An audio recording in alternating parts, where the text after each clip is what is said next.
O professor José Moran, que é mestre e doutor em Ciências da Comunicação pela USP, foi professor de novas tecnologias na mesma instituição, é coautor do livro Ensino Híbrido, Personalização e Tecnologia na Educação.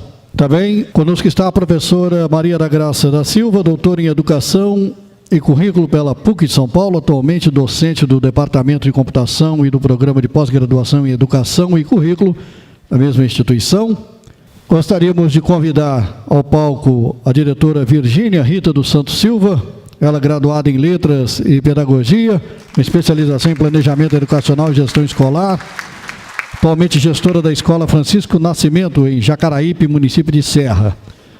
Temos também a previsão de que venha compor este painel a professora Lúcia Gomes Vieira Delaelo, mestre e doutora em Educação em Harvard, foi secretária de Estado de Desenvolvimento Econômico Sustentável em Santa Catarina e atualmente diretora-presidente do Centro de Inovação para a Educação Brasileira, o CIEB.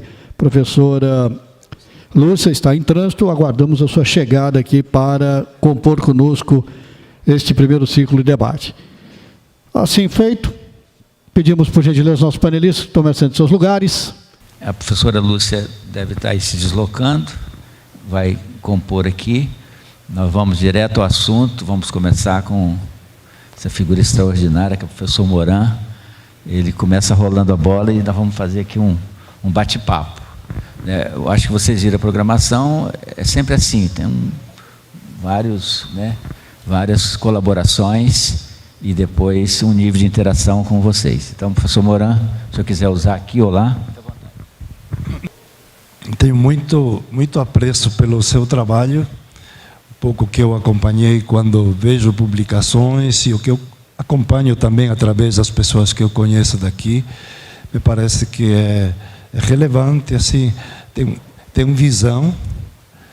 Hoje é fundamental termos pessoas que tenham visão e que tenham gestão, a ideia de gerenciar e a ideia também de aprender com os outros. Nós não temos que inventar tudo, então ir a quem está fazendo algo e tentar trazer isso para a nossa realidade. Não é normal também ver um secretário de Estado no evento, junto com o governador, presidente da Assembleia Legislativa. Eu vou a muitos eventos de educação e é interessante ver o apoio político, as políticas públicas, o apoio à escola pública, a junção do estadual, municipal. Isso também me chama muito a atenção, positivamente, porque normalmente quando é o Estado que organiza, aí às vezes a prefeitura não comparece. Quando aqui vocês estão trazendo assim não só para o evento, mas também em toda essa gestão. Isso é um sintoma de algo maior. Vocês estão realmente transformando o Estado. E quando falamos de ensino híbrido, que é o tema de hoje, é como fazer essa mistura de elementos complexos que se dá na educação, como fazer isso no mundo de hoje, no mundo tão disruptivo. Bom, eu sou um professor, sou um colega de vocês, alguém que veio de fora, nascido na Espanha. Passei a maior parte do meu tempo aqui no Brasil, casei com brasileira, tenho 2 filhos brasileiros, moro em São Paulo, aprendi, assim, fiz mestrado, doutorado na área de comunicação, tecnologias, depois fui chegando de mansinho à educação. Em uma boa parte da minha vida fui um professor convencional, professor transmissor, dava aula. Há muito tempo eu percebi que isso começava a não funcionar, então, na minha prática, e que a escola tinha que mudar. profundamente. Para mim, houve dois momentos fundamentais. O primeiro momento foi quando os alunos começaram a questionar a dar mais palpites, a perguntar mais. Quando eles diziam que eu não precisava falar tanto, que podia dialogar mais. Então foram os próprios alunos que, de uma forma ou de outra, em vários momentos, me alertaram de que eles queriam se envolver mais, queriam participar, e que quando comecei a abrir o diálogo, a perguntar, a negociar mais, mudou todo o resultado. Um outro momento para mim decisivo foi a descoberta da internet. Eu já trabalhava com vídeo, já trabalhava com televisão, com jornal na escola. Então vinha já com uma pegada de tecnologias, de apoio de tecnologias na educação. Mas a internet foi outra coisa. Então, há 30 anos, em 88, que eu vi pela primeira vez na USP o que era a internet, assim, num computador. E era algo muito diferente conceitualmente, algo que para nós hoje é banal, naquele momento me impactou. E com a internet eu vi a quantidade de possibilidades que isso geraria, principalmente na educação. Então me dediquei, junto com alguns colegas, o professor Frederic Lito, e alguns colegas do departamento, lá da Escola de Comunicações, a estudar um pouco o impacto que tudo isso teria no futuro. Então nós criamos um núcleo, a Escola do Futuro, que era um grupo de pesquisa, de debates, de trazer as escolas para dentro da universidade. E uma das primeiras percepções claras era: não falávamos híbrido, falávamos semipresencial naquele momento. Era a ideia da mistura dos momentos presenciais e online, das possibilidades de aprender dentro e fora, de abrir a escola para o mundo, de quebrar os muros, de aproximar o mundo o tempo todo,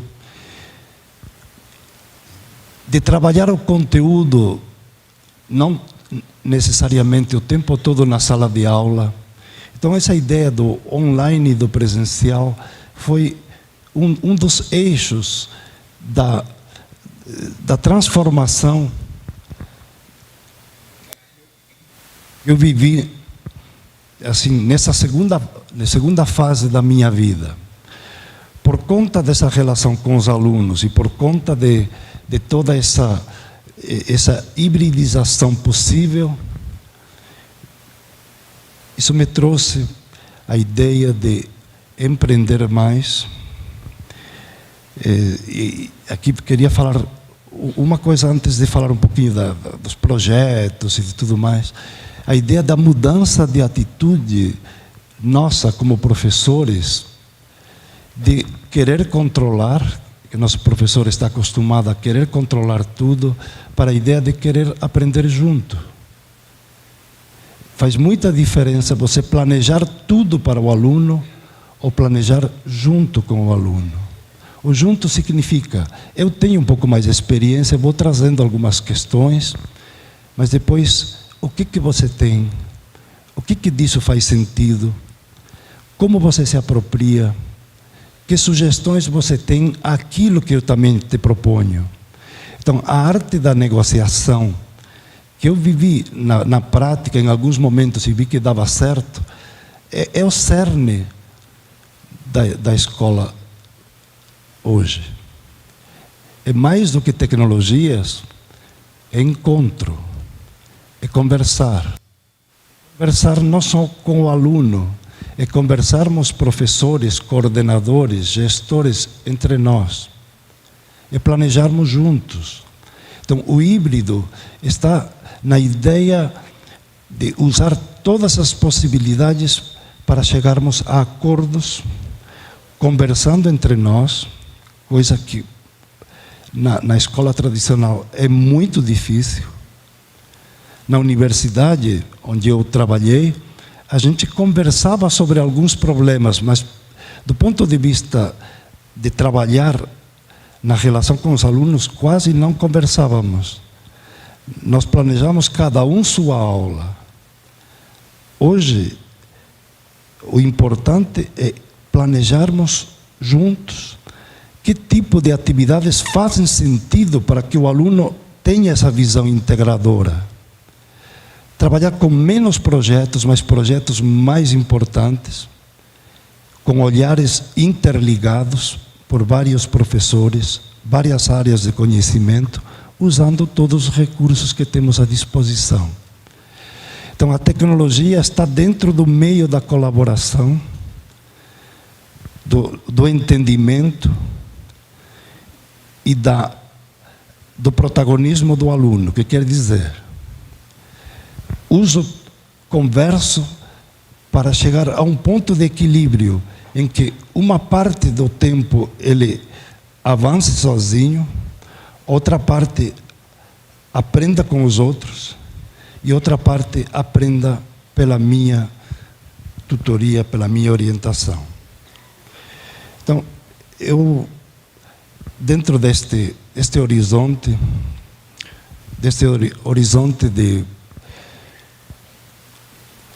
transformação, de acompanhar nesses últimos 30 anos como ir trabalhando as tecnologias de uma forma mais ativa, de envolver mais os alunos, de envolver mais os professores, de ver o que faz sentido. Eu cheguei a algumas poucas conclusões que vocês têm aí nos textos, tanto no de ensino híbrido, como o livro de metodologias para uma educação inovadora. Estão também num blog aí da USP, que é Educação Transformadora, se vocês quiserem. É um blog simples, que tem alguns textos, tem as redes sociais, mas tem essa ideia de transformar a educação que transforma. Vocês têm alguns materiais aí visíveis, alguns textos que vocês podem consultar. E na verdade, tudo que eu queria só acrescentar é que esse movimento de transformação hoje é visível mundialmente. Estamos todos no movimento de pensar essa escola como vocês estão fazendo aqui. Há países que estão um pouquinho mais avançados, mas também eles estão ainda nesse movimento de como redesenhar tudo isso. Então, a tecnologia está dentro desta visão de transformar a educação, seja presencial, online, híbrida, tanto nos modelos, no redesenho dos espaços, das metodologias, das tecnologias. Alguns fazem de uma forma mais avançada, outros fazem de uma forma mais progressiva. Então, o ensino e a aprendizagem híbridos, então, tudo isso que vocês já vêm praticando, é só dizer que faz sentido que a gente vá fazendo um diálogo profundo entre os espaços físicos e digitais, entre o presencial e online, dentro desta visão de a escola sem paredes.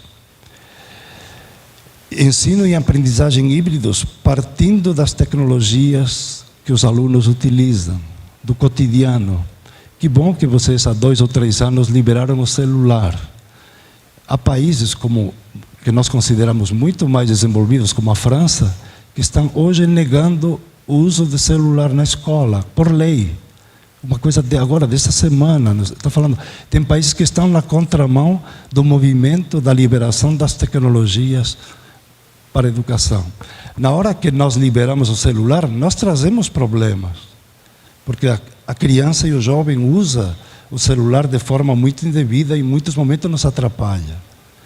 Mas não é negando que a gente resolve os problemas. Não é jogando-os para baixo do tapete, é tentando encontrar como fazer disso um uso muito interessante, como motivar os alunos e como, partindo dessas tecnologias, você consegue fazer coisas bem legais.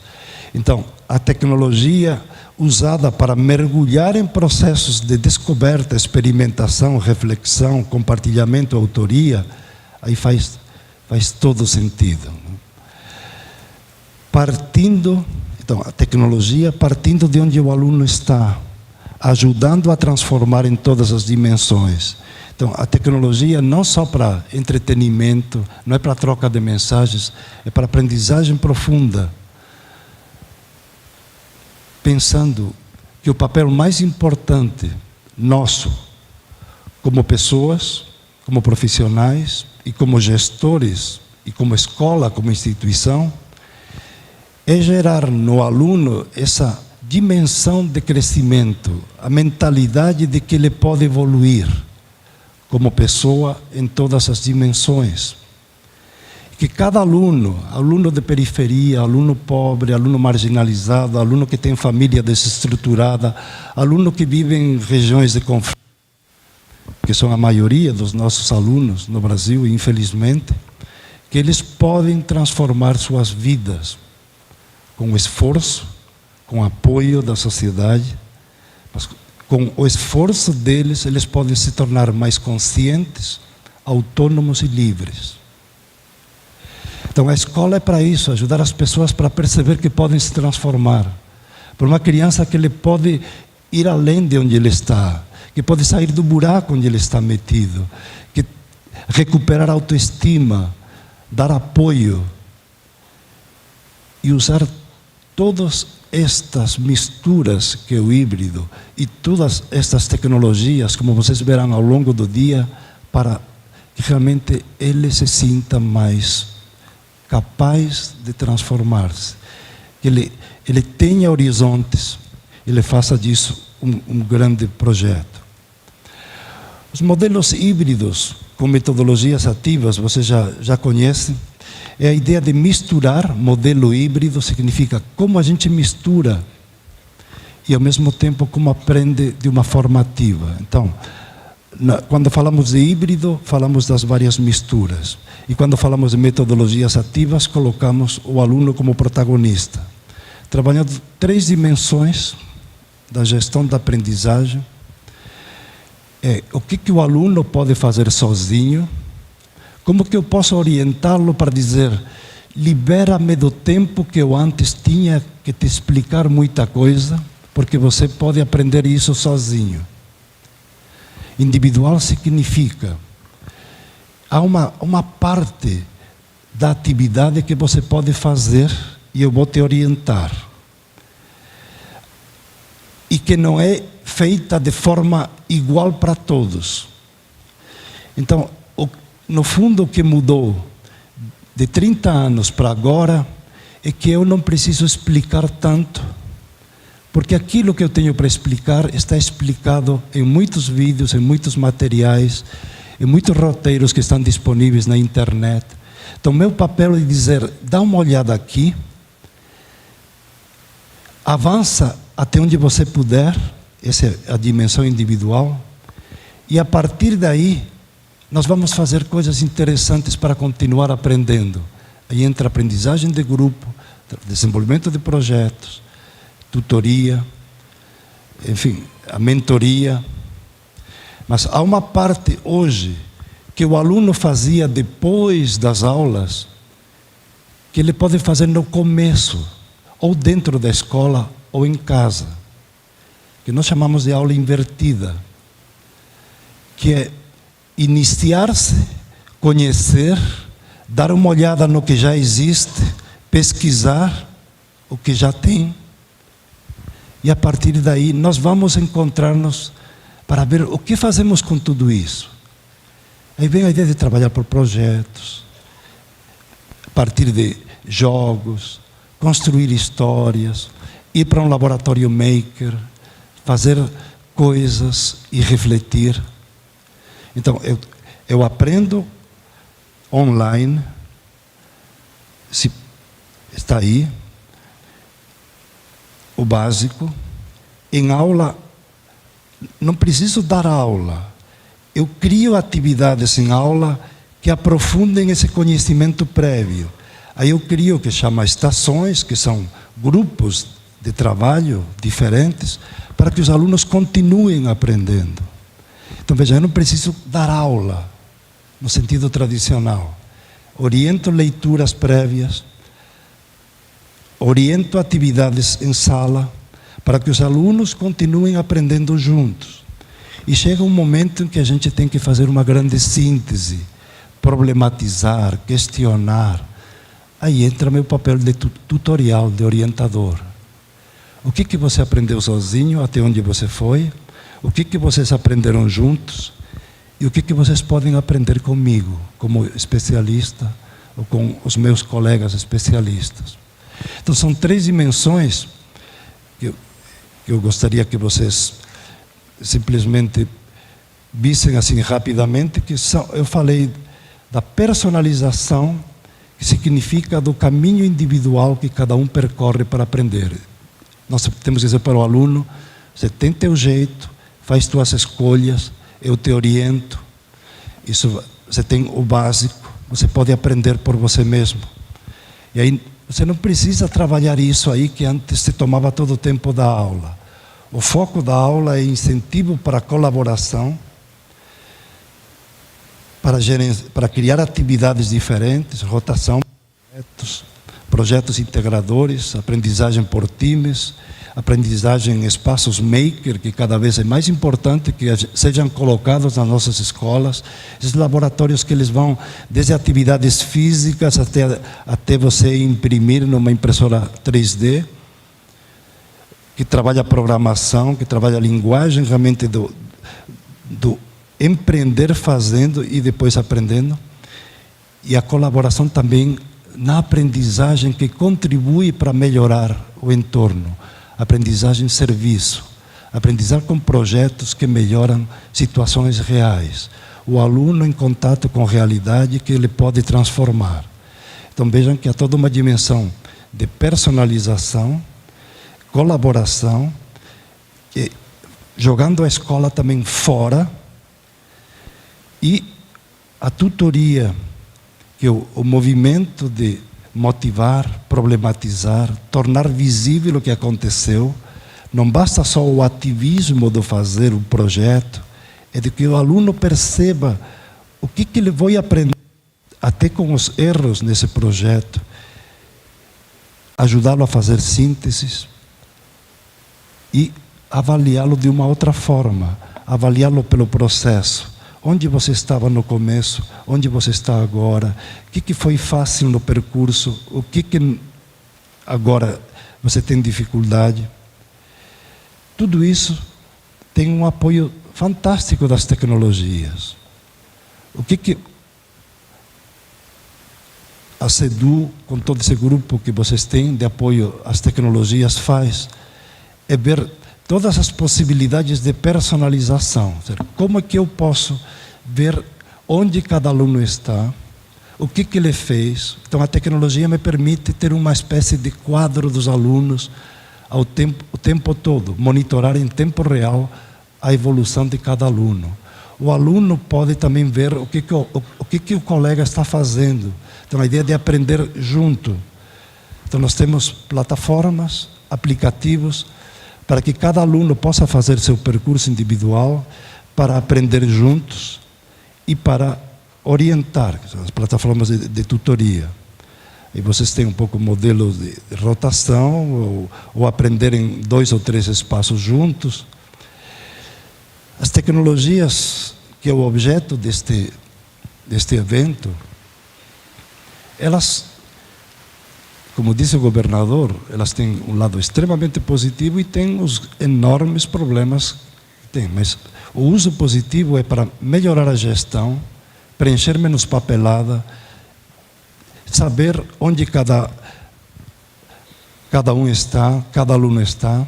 Então, personalizar os percursos, gerenciar o conteúdo, significa como é que cada um vai se apropriando desse material.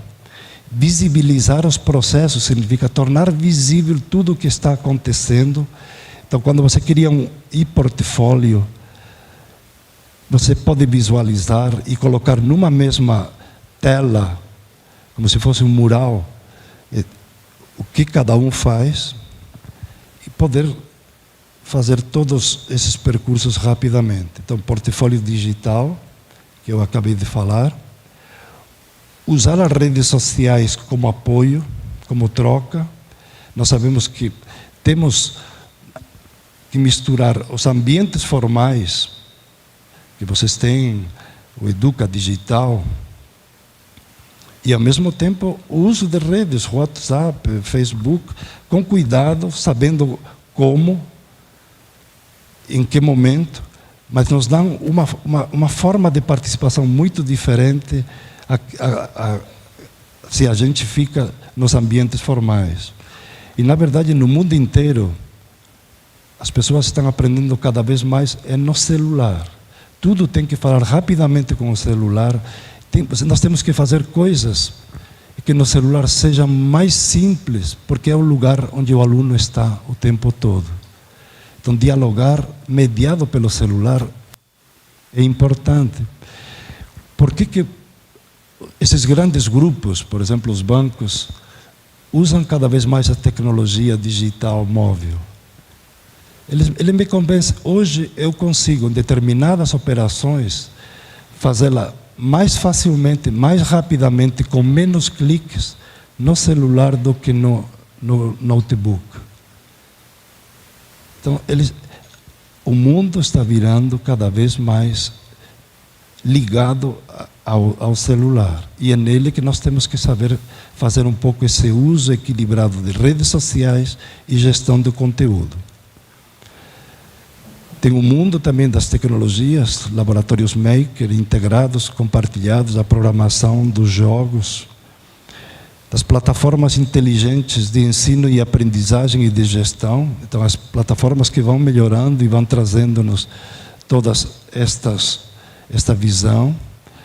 As ferramentas desses grandes grupos, como o Google, Microsoft, que vão trazendo toda, assim, desde o Google Classroom, o uso dos vários aplicativos, Google Drive, você tem e como tudo isso você vai integrando de forma rica, e cada aluno vai se apropriando e tudo vai se tornando visível.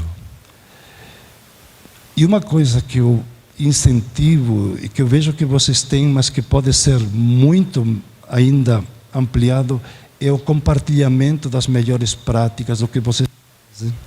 Não fiquem tímidos, escondendo o que vocês produzem. Divulguem as melhores práticas. Já tem algumas coisas no YouTube, eu consegui enxergar, mas são poucas. Vocês devem ter muitas mais experiências. Divulguem, compartilhem, aprendam juntos, que esse é o mundo em que nós estamos. Quando você coloca, por exemplo, o Padlet, que vocês devem conhecer, um aplicativo gratuito, é um mural digital que te permite visibilizar tudo que o aluno faz. Os projetos que ele desenvolve, o portfólio, vídeos, o que você quiser. Você pode ter uma visão como docente, o aluno vê seu colega, e ele também se expressa, e ele pode interferir, pode comentar o trabalho do outro. Esse é o curso que vocês conhecem, mas como tem pessoas de vários lugares e de vários níveis de conhecimento deste tema, eu recomendo que, para aqueles que ainda não acessaram, incentivem que façam. Se vocês são gestores, chamem os professores e digam, deem uma olhada nesse curso. Hoje vocês terão algumas pessoas que fizeram este curso como mentores. São 3, Fernando, Sunaga e mais um outro, à tarde. São professores jovens que experimentaram o uso do ensino híbrido na escola, a personalização, a reconfiguração dos espaços, como você avalia, como você usa as tecnologias, como você trabalha em sala de aula de forma ativa. E essa experiência está nesse livro, primeiro nesse curso que vocês têm na plataforma Coursera e em outros espaços que vocês podem fazer ensino híbrido, personalização, percurso de cada um, e tecnologia. Esse mesmo grupo, eu participando aí um pouco mais, também temos a reflexão nesse livro de ensino híbrido da editora Penso, e há 2 ou 3 meses, a partir de uma convivência de um ano num curso de formação de professores do Instituto Singularidades, onde eu estive coordenando um grupo de pesquisa para trabalhar ensino híbrido, metodologias ativas, tentando transformar a educação. Então, aí vocês têm alguns materiais de apoio que trabalham um pouco com essa ideia da transformação. E aqui eu deixo só uma referência para pensar como rede pública, como fazer a transformação também de curto e de médio prazo. Este é um projeto de escolas privadas da Espanha, da Catalunha, começou na Catalunha aos 4 anos. Era a ideia de transformar escolas que eram muito boas dos padres jesuítas em escolas que fizessem sentido no século XXI. Então eram escolas que estavam indo muito bem no Enem deles, mas os alunos estavam insatisfeitos. Então eles fizeram um planejamento de como ir virando a escola em poucos anos até se transformar de um modelo disciplinar para uma escola por projetos e competências. E eles foram a cada ano mudando uma parte da escola. Quer dizer, ensino fundamental 2, primeiro ano do ensino fundamental 2 e ano do ensino médio. E aí eles foram mudando e faltam 2 anos para que todas as escolas, começaram 8, agora já são bem mais, elas mudem do modelo tradicional para um modelo por projetos. Então, nas secretarias, na gestão pública, vocês que têm toda essa visão já de transformação, pensem se cabe. O problema na pública é que tem mudanças de gestão a cada 4 anos, mas como fazer um projeto de transformação que avance para chegar daqui a uns 4 ou 5 anos, um outro tipo de escola, não tanto do modelo disciplinar, mas focada em projetos. Dê uma olhada nesse aí como um exemplo de possibilidades de transformação que podem ser feitas na pública. Eu fico muito, primeiro, feliz, encantado de participar desse momento, de ver, apesar de eu já com 71 para 72 anos, de muito tempo acompanhando muitas coisas, de ver que há hoje não só o foco em tecnologias, mas é tecnologias, metodologias, e última palavra, em algo que vocês começam a trabalhar também e que é fundamental, o projeto de vida do aluno. Vocês têm isso nas escolas de tempo integral, e estão levando isso também para fora, que é que o aluno pense, por que eu aprendo e o que eu quero fazer com isso, que tipo de pessoa eu quero ser e para que tipo de habilidades eu tenho mais facilidade ou não, e ter alguém que me oriente. Quer dizer, não é dar ênfase a que o aluno projete desde pequeno um pouco o que ele quer ser, que ele vá revendo isso ao longo do ensino fundamental e do ensino médio, em alguns momentos mais marcantes, que se façam assim, em alguns momentos, algumas oficinas mais intensas, mas o trabalho principal é de mentoria, de ter alguns professores que orientam todo este percurso e que isso seja uma política pública, uma espécie de eixo também transversal, assim como as tecnologias são um eixo transversal do currículo, que a ideia de projeto, que é algo importante com o qual estamos trabalhando o tempo todo, seja focado a projetos que são pontuais, a projetos que são integradores e ao projeto principal de aprendizagem, que é o projeto de vida do aluno. Ensino híbrido, metodologias ativas, aprendizagem por projetos, projeto de vida. Aí tudo se junta. Muito obrigado. Nós que agradecemos ao professor José Moran pela preciosa colaboração em nosso evento.